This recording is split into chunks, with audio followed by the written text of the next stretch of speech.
Brady, what's going on? Congratulations on the big win, my man.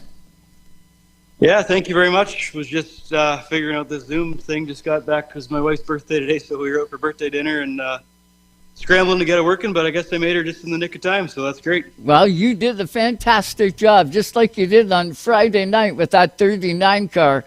You had that thing on Zoom, man. I'll tell you what, that car was rocking. Yeah, we were pretty dialed in practice. Heat race, we were just got kind of stuck in a bad lane. Got lucky with the inversion. Honestly, we were okay in the feature. We didn't have quite the car we needed, but we were started on the pole and we were able to hold off Carson for 35 laps. He was right on me at the start. We started the tires a little low maybe and kind of hurt us for the first half. You froze. Oh, there you go. You were frozen for a sec. You're back with us now, though. That's okay. Oh yeah. You're working good. You were mentioning that the tire pressures may be off a little bit, but you recovered from it.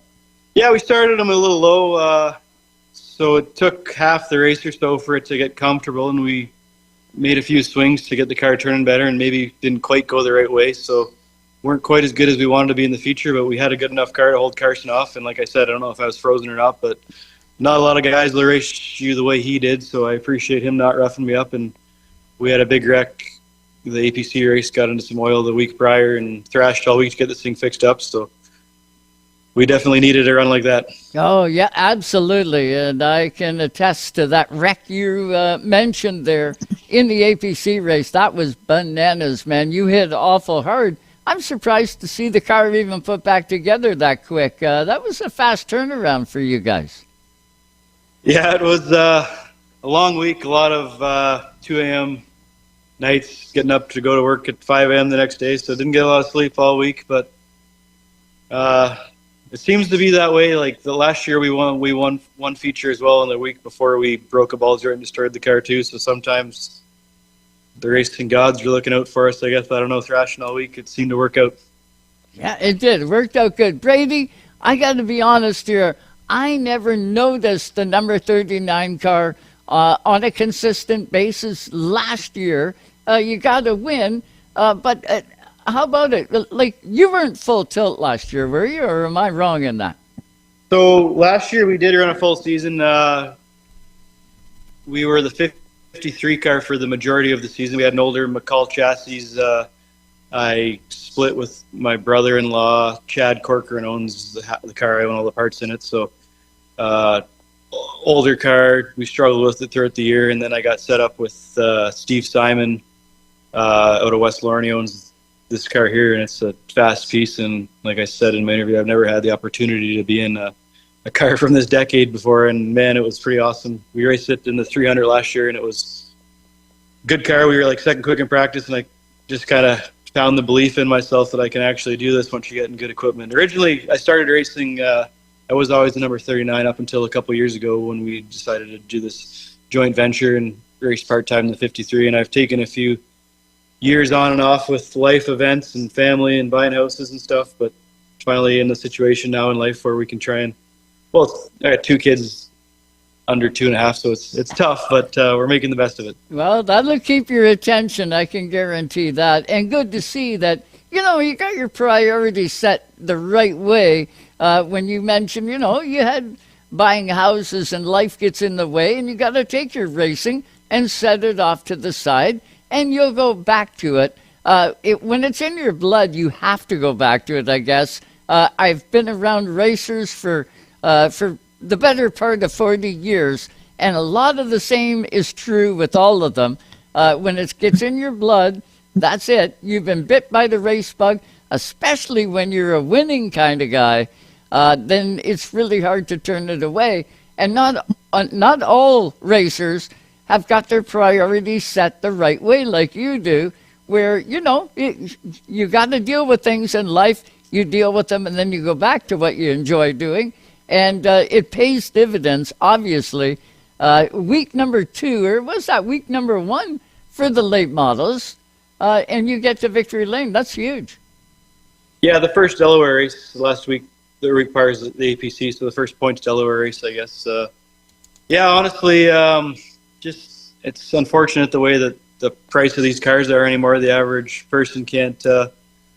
I've never been the guy that likes to show up at the track and run 10th. Like, it's tough. So the average person can't afford to do this anymore unless you're kind of got the right connections. And I don't know, 10 years ago, I was kind of ready to hang them up, and I met my wife, who came from a racing family, and that's kind of what kept me going. So she doesn't love all the late nights in the shop, but she understands what has to be done. And if it wasn't for her, I probably wouldn't be doing it. So I owe a lot to her as well. Excellent stuff, and happy birthday. Nothing will say happy birthday like it will for, going out for a good dinner and bringing home a checkered flag to make those long nights in the shop all worth it. Yeah, 100%. It was unbelievable feeling. Like all the guys coming out this week supporting me, and like I said, Steve Simon owns the car.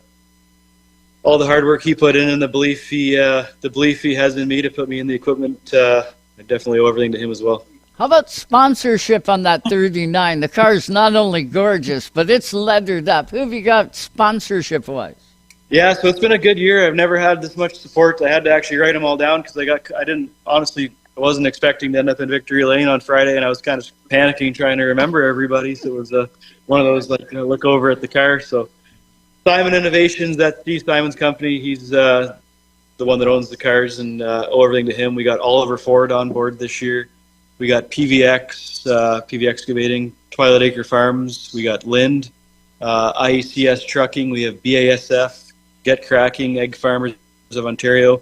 We got Bolt, FACA Fasteners, Woodhull Grain, Steve Goodhue Farms, Stribe Trucking, Staycation Pools, In the Hunt, Trailers. We got Delaware Farms, Straight Line Collision, Ferguson's Fancy Beans, Cargill, Elgin Realty, Andrew Sports, Mapleview Farms, and Zuling Technologies. And I think that's all of them. Over 20 this year. So I got to get a little better. I got to get one of those quarterback cheat sheets for my wrist or something to remember them all. That's all right. You did a fantastic job. Nothing will get you cracking like going out and winning a race. Now, pressure's on to repeat. Do you feel the pressure, or do you enjoy it?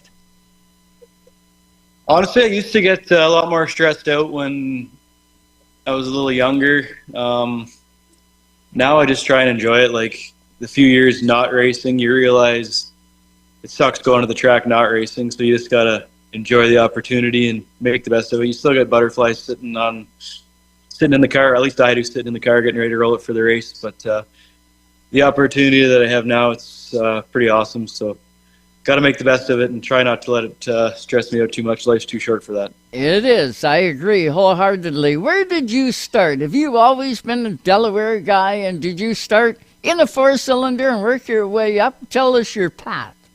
Started when I was 12 or 13, junior late models at Delaware Speedway, Grand Bend Speedway. We ran the J-Car circuit, Stauble, Varney. That was the main tracks. Raced that for 3 years. Moved up to the mini trucks for a couple of years. And then we raced big trucks at Delaware back when it was a thriving class. Unfortunately, it's kind of gone to the wayside. Then got into a late model, bought one of Jesse Kennedy's old backup late models, probably almost as old as I am now. We had that up until a couple of years ago. It was a good car, but just unfortunately not competitive anymore. So yeah, been in late models probably 12 years now. So it's been on and off, like I said, probably only raced 5 or 6 of the years, but got the racing bug, so it's hard to kick it. Well, and it's funny too, when you start out young like that and you grow your way through, it's kind of rewarding when you finally get up to the late model class. A pro late model doesn't get much better than that in the province of Ontario. Do you aspire, Brady, to move on and go super late model, or get down into the trucks, or get into a NASCAR Canada car? What, are you just happy right where you're at and staying there?